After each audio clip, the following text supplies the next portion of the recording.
Okay, thank you. We are now going to hear from Jung about her idea in the Research Atelier, come with an idea, leave with a paper.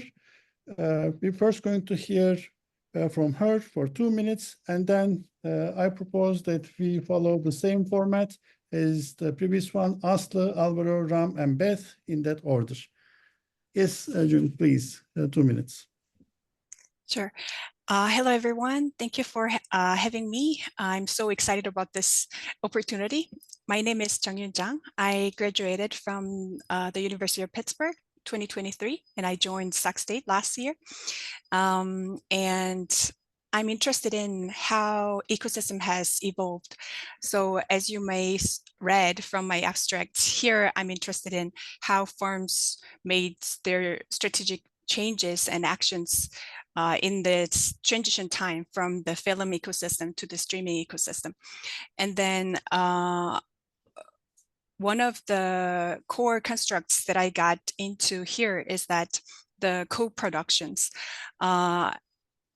These days, contents needs to be very high quality to get subscribers or the viewers. So because of that, many firms started to co-produce the contents. And then I had this kind of questions like, whether does co-production experience facilitates or hinder market entry? And then I also wondered whether that co-production experience makes them to decide to stay in the existing industry because they already build a good relationship in the existing industry.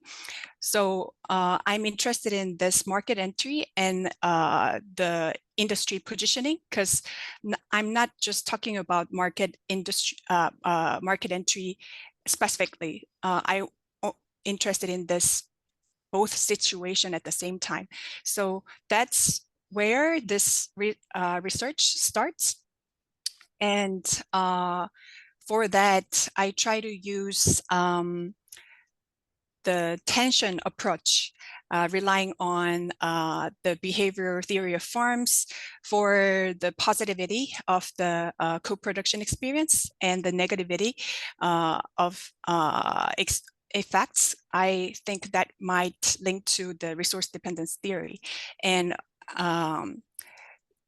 so relying on this theory and the data that I have, I'd like to see how companies make their strategic action decisions in this transition period and how they can justify their actions. Thank you. Okay, Aslı. Co-production, I'm assuming you're referring to Rafael Ramirez's paper as a shoot-off and in SMJ 1999, and that paper contrasts value creation in the sense that sequential industries, value chain of industries, Porterian perspective versus the ecosystem multi-market, and not multi-market, I take it back. It's the platform double-sided market situation. So one of the things that always kind of made me be curious about is we have still a production function that mainly determined by vertical chain of industries. You have an input-output relationship. And then you have this ecosystem setting where you also can include your, let's say, complements, maybe sometimes your substitutes, maybe your customers. So you have additional variables in the production function. Now, your comment about if you have a position in the ecosystem, which you reference it as if you have a capability to co-produce, so you have ties in not just linear, but sideways or backwards, then I would be curious about to think if the firm changes its position and vertically integrates forward or backward in the classic sense. So do they want to, which firms are better off preserving this ecosystem spot and not really going any one direction specifically, and which firms are better off switching to a vertical integration move, either buying their supplier or getting into that industry themselves, or their buyer moving forward in the value chain. You can add as a follow-up the horizontal integration version of it, complements, but I don't think that's going to be as distinct of a cutoff between ecosystem moves versus vertical integration chain moves, because ecosystem also includes the sideways with complementarities determining the ecosystem itself. So I don't think you can separate the two together to say vertical integration versus horizontal diversification. So that would be my suggestion, bringing in the language of vertical integration and see if the firms in ecosystems ever vertically integrate, and if they do, under what circumstances. Thank you. Thank you. We still have some time. I'm curious, Aslı, why is this research interesting? I mean, to me, I find ecosystem idea to be very descriptive of relationships rather than a fundamental change in the basic theories that we take for granted so far.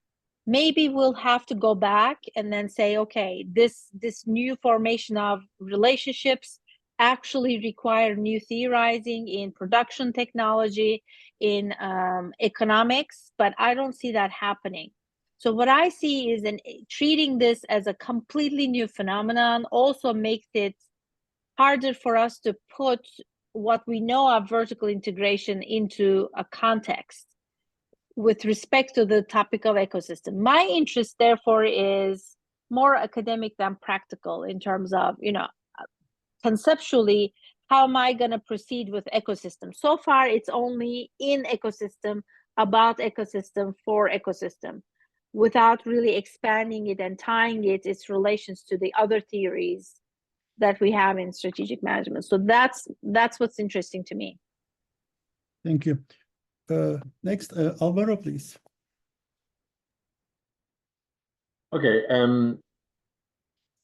I think you have an old question and a new industry.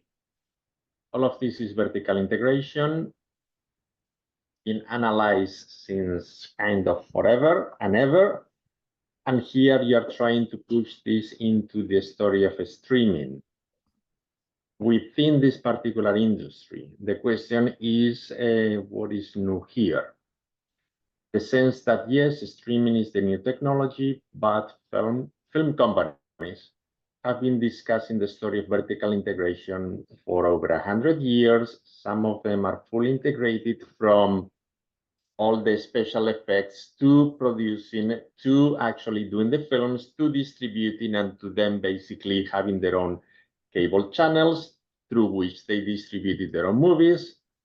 Other companies specialize in, I only do special effects, I only do film production, I'm an independent, I only do cable. So the question is, yes, it's a new industry because the technology is new, but within this industry, all these discussions about whether I fully integrate and I control the value chain, or I just choose to stay within one particular area, have been there for 100 years.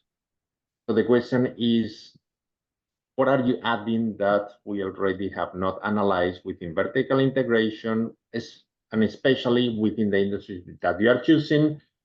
Franchises, characters, we have all these stories already. Disney is a big ecosystem that it built since the 1930s. It went all the way into not only distribution, but the parks and everything else. Others have also gone into parks as well. So it's a much broader discussion. And the question is, what is it that you are adding because you happen to analyze one new technology? What is that is different? And here, yes, it's maybe the differences that the ones that used to distribute are basically going back into their film production, but it's not that unusual. Cable companies also went back into film production. What are we adding here that is not kind of something that we already know? The more you control, the better it can become. And then the other story that I have here is this industry in the US or globally, because now you add another series of stories, because we had the push of other industries within the film industry. Sony from Japan moved into films. Why? Because they wanted also to control content so that they then could push their own electronics.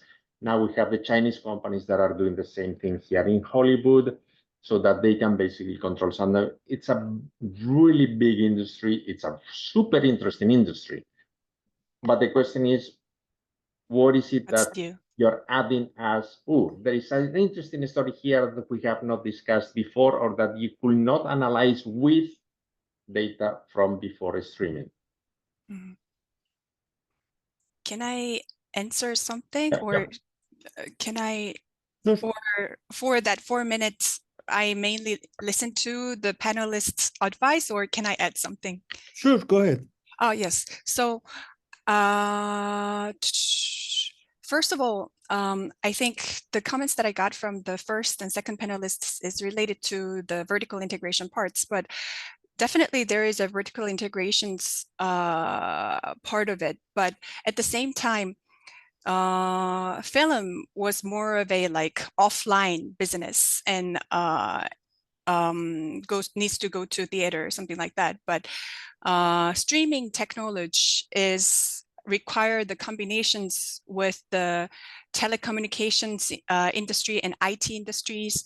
Many new firms who doesn't play a content provider role previously has joined this ecosystem, and then it's online. So I think that change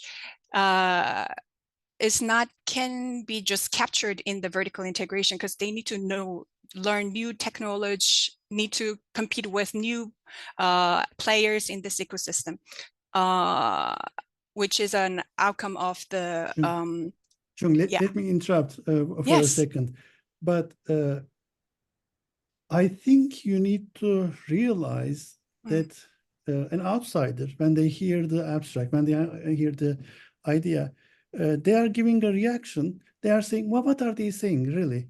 They are saying, well, we've heard of it 100 years ago with Shmelansi in MIT had these, call papers, right? Vertical integration. So the idea is, how can we improve on it, right? Yeah. We don't want to get a rejection. How do we not get a rejection? They are looking for something sexy.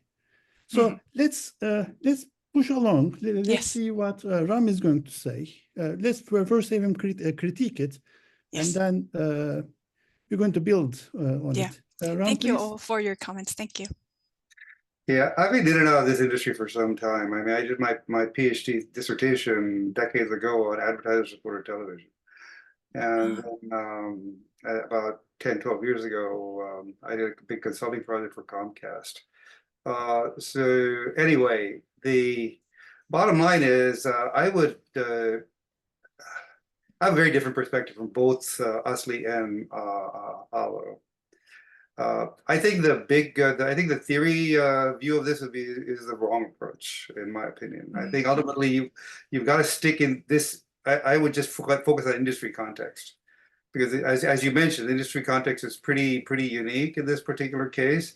And then at the back end of the discussion, you can see, well, what can I generalize out of this for other industries, or is there some general thing with regard to vertical integration and so on and so forth?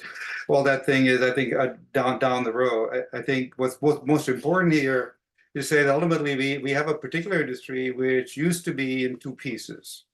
You had the content providers and you had the distributors, and so ultimately, and then we had, again, I think what I tell my PhD students always is, if you're going to study use a particular industry context, you better be the world-leading expert on that industry context. If you're studying tires, you want to know every gosh darn thing about tires there is to know. If you're studying movies and streaming, you better know everything about it. But you better know everything about the Blockbuster case and ultimately the transition from video rental to streaming and all these sorts of things. You got to know all that, exactly what happened, and how Netflix killed Blockbuster, and the whole importance of bandwidth, and why the Netflix model did not work in 2005, and how it started working out in 2010, and all these sorts of things. This is exactly what you got to know, right?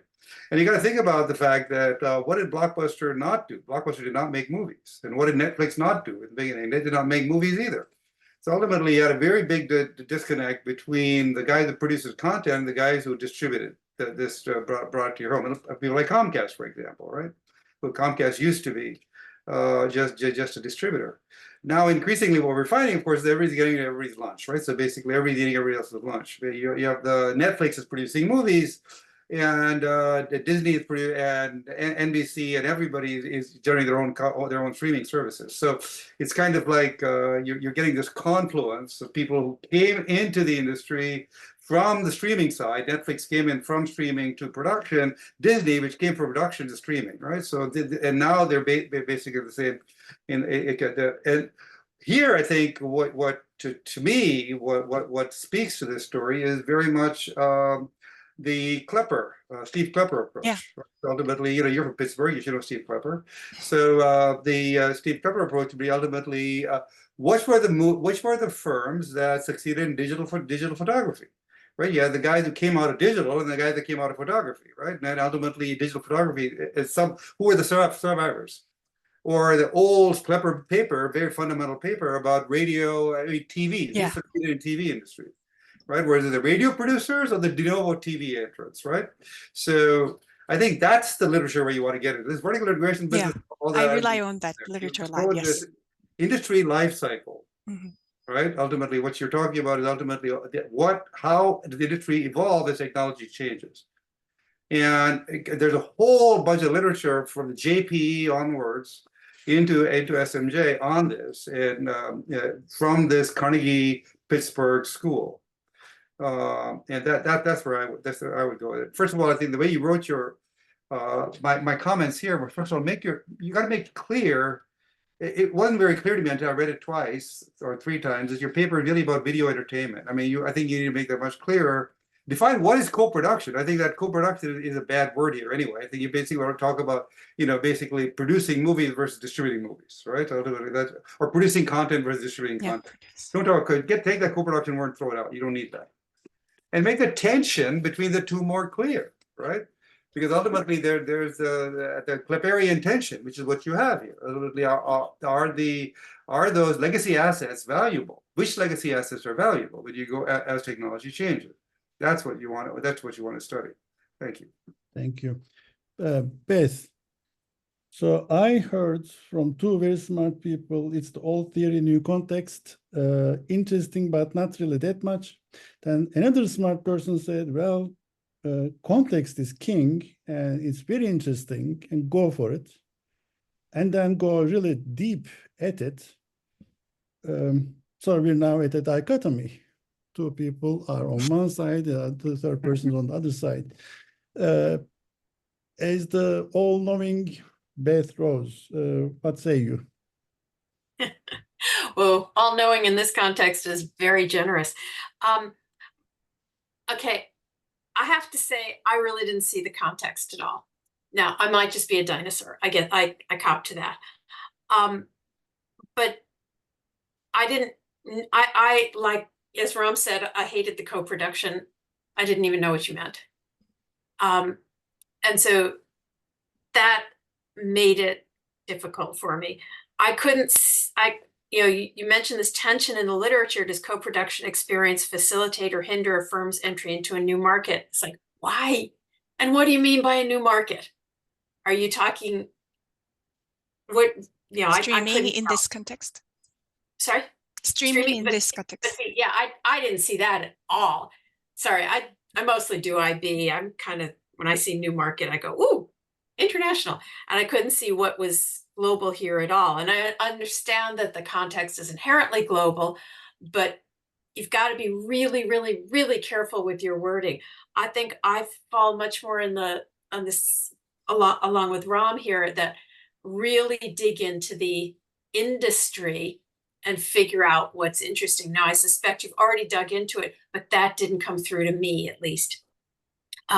You also, I'd strongly suggest that if you're talking a mixed method approach, talk to some people. because I don't think it's mixed methods just by, well, I don't view it as mixed methods if you're not talking to people, but that might be my bizarre definition. I also think you seem to be assuming that people do everything in-house.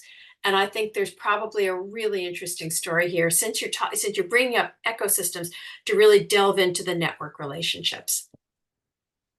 And I'm not sure that you've done, I'm not sure that's what you were thinking about, or if it was, I didn't get it. So I think you've got to be writing your abstract to a much broader audience, so that someone who doesn't really, and we still do use DVDs, okay? But so that it's interesting to a lot more people, rather than just people who understand this industry. But I think really focus on the industry and delve into that would be my suggestion. Thank you. So in the next round, 3 minutes each, we're going to be thinking about how to fix all these things. What's the solution here? What's the way to go? What's the direction to take? So let's start with Aslı again, please. I'm thinking through our discussions, and there seems to be a route that looks at it from the capabilities perspective, looks at the industry context. In this case, it's going to be content versus distributors, and I'm focusing on Ram and Beth. And their relationship is still, in this case, vertical integration, but now we're not questioning anything about vertical integration per se, but we're saying if these industries were to be combined, which one does better than the other? Now,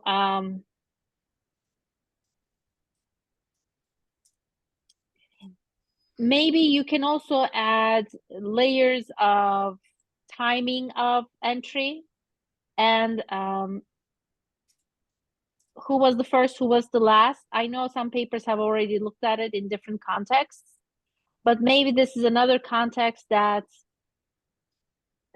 actually has a very low cost of failure, because when you try to distribute it online, what really is at stake, right? You don't have any hard assets other than some IT investment, which might be sizable, but it's nothing like having a sunk cost investment in factory and land and, you know, traditional idea of manufacturing. So maybe that makes a difference in terms of when the cost of failure isn't that high, why aren't all firms experiment and dive in at the same time, which also decreases the cost of entry, right? Because the theory says if all of us want the same raw material and we are standardized, then we can negotiate as an industry better with upstream or downstream. Now, you can have a counter argument that you can say that it creates shortage, but that's only with natural resources. In internet space, you don't have shortage.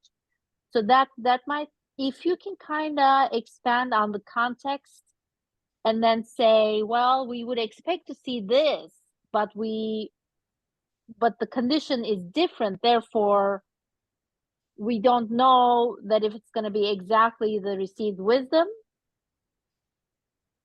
I would buy that. I'd be interested in that. Thank you. Thanks. Alvaro?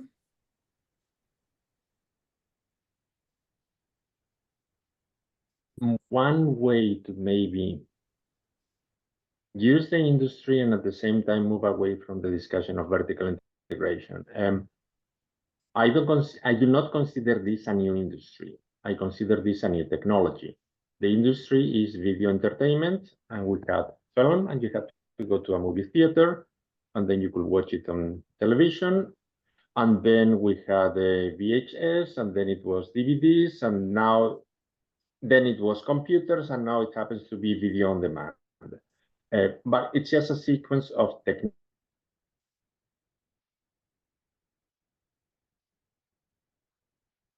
I think I lost Alvaro. I think Alvaro is frozen. At least he's frozen for me. Me too. Okay. Me Well, too. we're talking about the I'll come importance of back to technology, Alvaro right? I mean, then. Let's ultimately, continue with Ram. this what. Okay. Okay. I'll be back, I think. Okay, he's back. I'm back. Okay. What did you hear?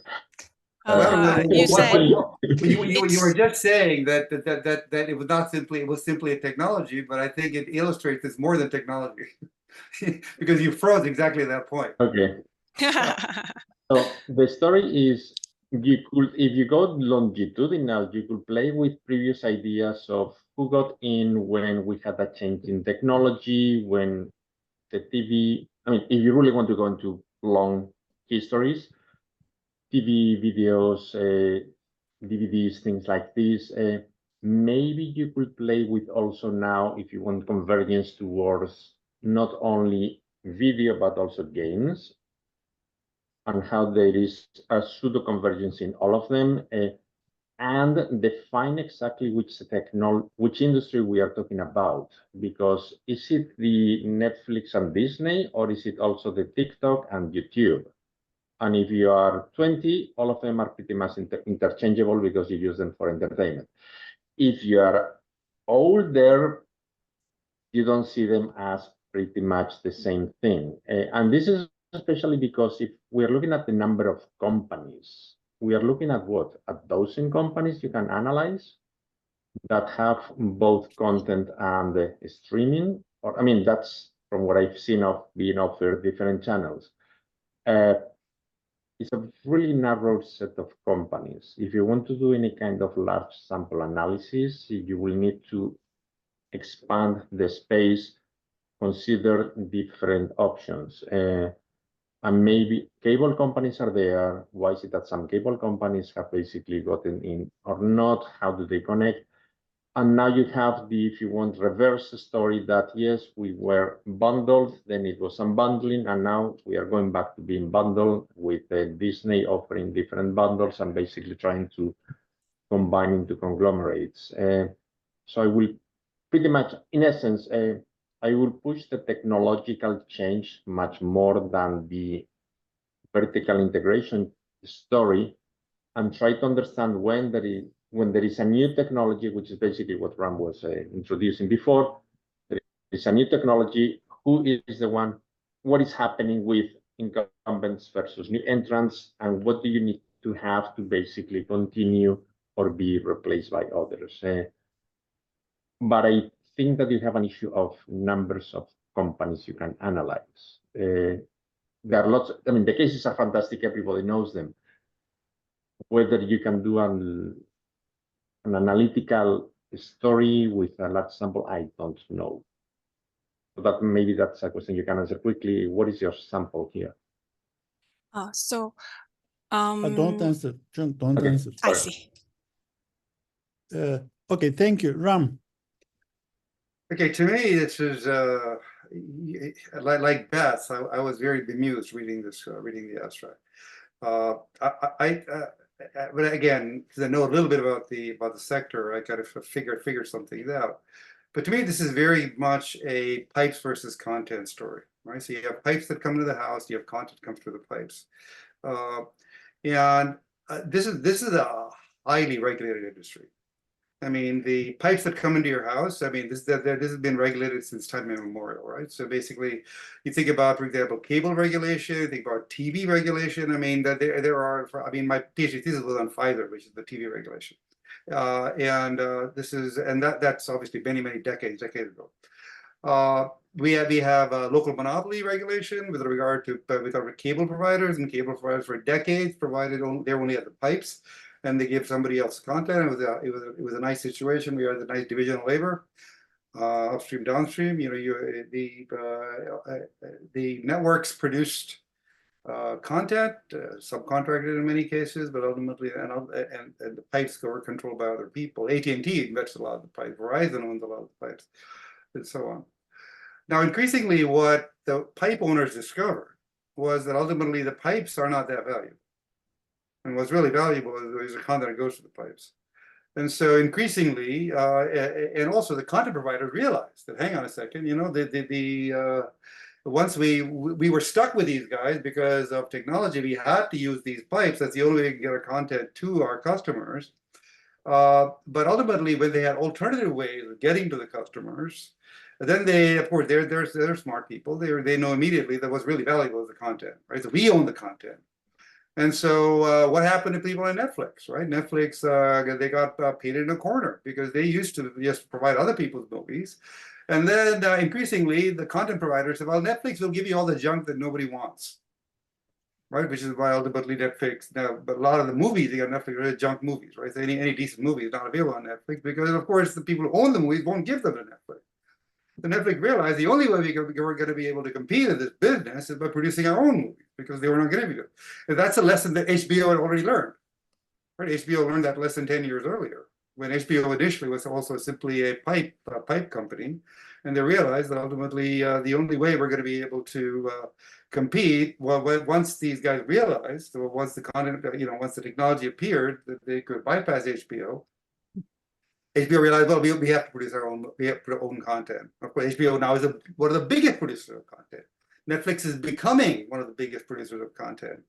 And so what appears to be the case is this is just not empirical, but just looking at the data, looking at the reality on the ground in the industry. It appears to be the case that actually content production these are all resources for sale. Right, so there's a huge oversupply of those factors of production in the business, and so HBO was able to start producing. Once they produced Game of Thrones, they produced all these sorts of things. That they can produce massive blockbusters very quickly because all you have to do is locate the highest, the most talented guy and offer him $50 million, and say, make me a series, right? So and of course, he'll take care of getting everybody and making things for you. This is interesting, and so, yet. So that would be the way that I would take it. Take some content and look at the two things that two empirical realities that tell you the progression of how things should change. One is laws. How easy is it to get to the last mile? How do you get over the last mile problem? Yeah, that last mile, that is very legally, those laws, you can easily dig them up. And that gives you specific points in time. Like in 1983, you had Pfizer, in 1991, you had this, in 2000, all these laws get passed, and that's going to change the relative importance of content versus pipes. And the second would be technology, that's bandwidth and band speed, right? So remember, fun fact no one tells, which I'll close with, because in 2009, take a guess as to what percentage of the entire United States internet backbone, 2011, that's just 13 years ago, the percentage of the entire United States internet backbone that was utilized by Netflix. At 6 p.m. At 6 p.m., 6 to 8 p.m. in the evening, something like 35%. Yeah. The entire United States internet backbone was utilized by Netflix. I mean, forget the Defense Department. Okay, everything was streaming movies. Thank you, Ram. Thank you. All these are interesting, and yet, Jung, you should realize that this has got nothing to do with the ecosystem or the resource dependency that you started off with. So he's taking the paper in a completely different direction. He's diving deeper into the content idea, which is a firm choice, right? We're talking about firm-specific choices, and has nothing to do with this paper. So don't support your paper, don't defend your paper. Next, we'll hear from Beth, and then the third round, everyone's going to give you one hypothesis that you should have in your paper. But in the meantime, why don't you think about one sentence? What does your paper really accomplish? What are you trying to accomplish? What's the biggest takeaway from your study? In one sentence, not two, not an explanation, just one sentence. Think about it. Let's hear from Beth. We'll come back to you, and then we'll do the third round. Thank you. Beth, please. Okay, just very briefly, I think you're looking at an interesting industry that people can relate to. I mean, I've published on the tire industry, and nobody actually cares very much, except people sitting in Akron. But hey, I published on. But this is an industry that people can relate to. Now that gives you the disadvantage that everybody has their own ideas about it. But to me, if I'm thinking about what is your contribution potentially, and it seems to me you're talking about digital distribution. And that's something that's happening left, right, and center in lots of industries. And we actually don't really understand it very well. Yeah, we understand the technologies potentially, but not the implications as much. So, how does this develop? What can we learn more generally from what you're doing? Because you don't want to, I'm not sure the paper's going to sell if it's just about a case study about the film industry or the production industry, whatever it is. So one thing you could look at is what existing capabilities, pre-digital distribution are associated with success in the modern times with digital distribution. That would be a somewhat simplistic, but more generally, more of a general contribution. So that's what I had. Thank you, Beth. So, Jung, have you got your sentence?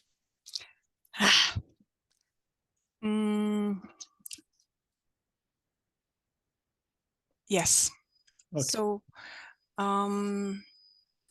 when I did some lit review for this research questions, what I found out is that the co-production stories has been done in radio or some media related industry, but they only focus on one industry rather than the transition. And I found some papers talking about the transition of the markets or new emergency of the ecosystem, but they focus on consumers' acceptance or identity Sure, framing. let's start one more time. One sentence, not what they did, what they found. What do you want to get out of this paper? What's your study? One sentence.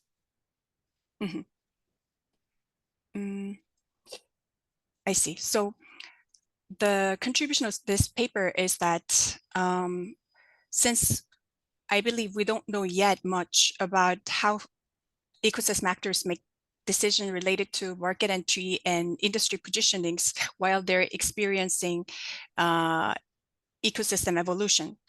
So I want to answer that questions considering both positivity and negativity and justify that. So what is the answer? That's one of the questions. Actually, I brought a list of questions that I wanted to share with you. If possible, can I share my screen and then show you those kind of I don't think we'll have time. Let's go to the next round. Let's see if we're going to have anything left over. Yeah, that might be related to my hypothesis. The first one, yes, Aslı, let's hear from you. Thank you. Okay. I'm inspired by this idea of, is the entry really driven by latent capabilities, or the cost of procuring whatever resource or capability you were getting? For instance, if you are content, you're accessing distribution, the cost to you is getting so high that you have to actually think about substituting it yourself. So this is a straightforward, resource-based theory, but we don't really know the point of substitution or the point of replication. Why did Netflix not start doing this content production from day one when they had the experience of HBO? So I'm drawing a little bit from the literature of vicarious learning. Maybe that's kind of overrated, right? I mean, you are Netflix and you had the experience of HBO, you saw it, you're an insider, then how come you didn't think about the fact that there'll be holdup for you to license all this content? So why are you kind of late in recognizing that that is a threat? So in some sense, maybe that could be a positioning that's a little bit different than what we assume. We assume firms learn. We assume they actually learn also from each other. And we call it vicarious learning. There are literature streams on this. We also assume capabilities are the driver of entry decisions. But I mean, why not do it from the get-go? Why wait until you can't get the contract? So that I don't have the answer to, which makes finding the answer to me interesting. So that might be a way to proceed, and then set it up as a surprising observation that you have This phenomena happened before in different contexts, and Ram gave several other examples that in related industries. Then why did we not see this happening with very low cost of entry into distribution and very low sunk cost? And there's literally no limit to no scarcity in the inputs for that industry. And why was it not done sooner? I think, Ashley, could I just jump in here and break the norm Sure. for a minute, because what you're saying here is if you know the industry, the answers are all there, right? So ultimately, the reason why Netflix didn't do that was ultimately, I think what it comes down to is who are your competitors depends upon the nature of technology. So when Netflix initially got started, their competitor wasn't movie producers. It was Blockbuster. They were competing with video rental. And in the beginning, there was no way that at that time anybody could have predicted the speed, the expansion of bandwidth that actually happened subsequently. So people like Disney thought that, well, this streaming is just a small market because there's only so much, that the bandwidth is so small and it gets so slow and so on and so forth. And I mean, no CEO in 2005 could have predicted the technological reality of 2015. I don't think. Okay. So that's at any rate, CEOs don't think 10 years in advance anyway. If they did, you should fire them. I mean, say CEO that most should be thinking 5 years in advance, because beyond that, I mean, the standard errors become just too big for the trumpet model. Anyway, sorry, that's... For the sake of time, let's move. Alvaro, please.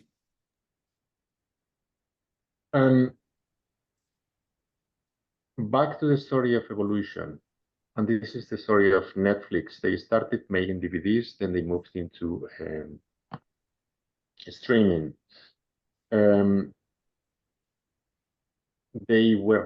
When they started mailing DVDs, other companies started also doing things with DVDs, and I don't remember if there were red boxes in which you could basically get it from a box.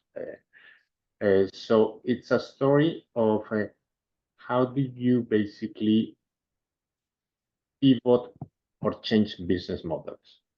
Which companies are more successful at changing their business model and which companies are less successful at doing so?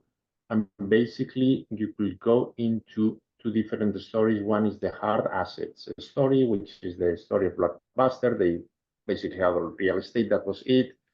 Then you have the soft assets, you have all this content, and then you have the intermediate assets, which are the contracts.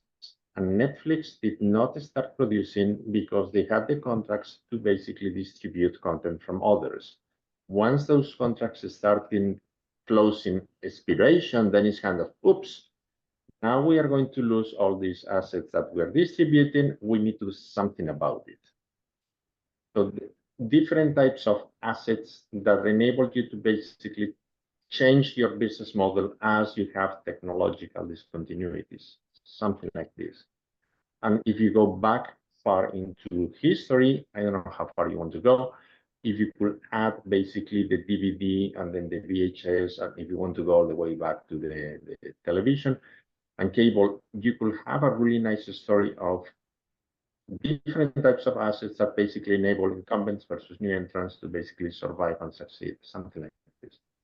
This builds on Asla's resource-based idea, capability configuration idea quite well. Last comment from Beth, please.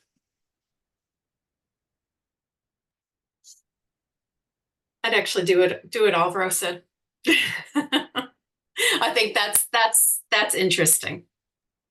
I think just to take 2 minutes here, I think I think you can take what Oliver said and put it in the pipes versus content jacket. And I would go back to cable. Start with cable, because when those are initial pipes that came in, your hard pipes, that came into your house, which have now been replaced by fiber optic cables run by Fios and all the other people. And they're still there. I mean, you still need that last mile to get to your house. I mean, Netflix, so Netflix gets to you through your internet provider, your ISP. And the only reason why Netflix can get to you is because your ISP is regulated, right? A lot of those ISPs are also producing content, and they have a strong incentive to just deny Netflix access to you, right?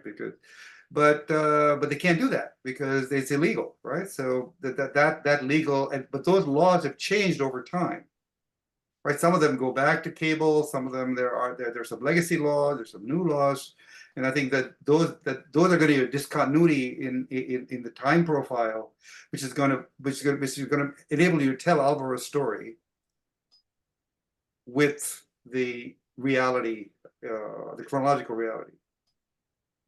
Thank you. Jung, last question to you. Are you happy, and do you know what you will be doing? First of all, I'm super happy, but if possible, I want to have more conversation offline after this PDW with panelists. And if you are able to have that time with me, I will be super happy. Not today. Not today, of course. Some other time. We're 30 minutes over our allocation. Thank you so much for sharing your research. I hope it helps. Good luck. We'll see you Thank soon. you. Bye-bye. Really enjoyed talking to you. Thank you very much, all, and I hope we can have another chance to further discuss this idea. Thank you very much. Thanks. Bye-bye.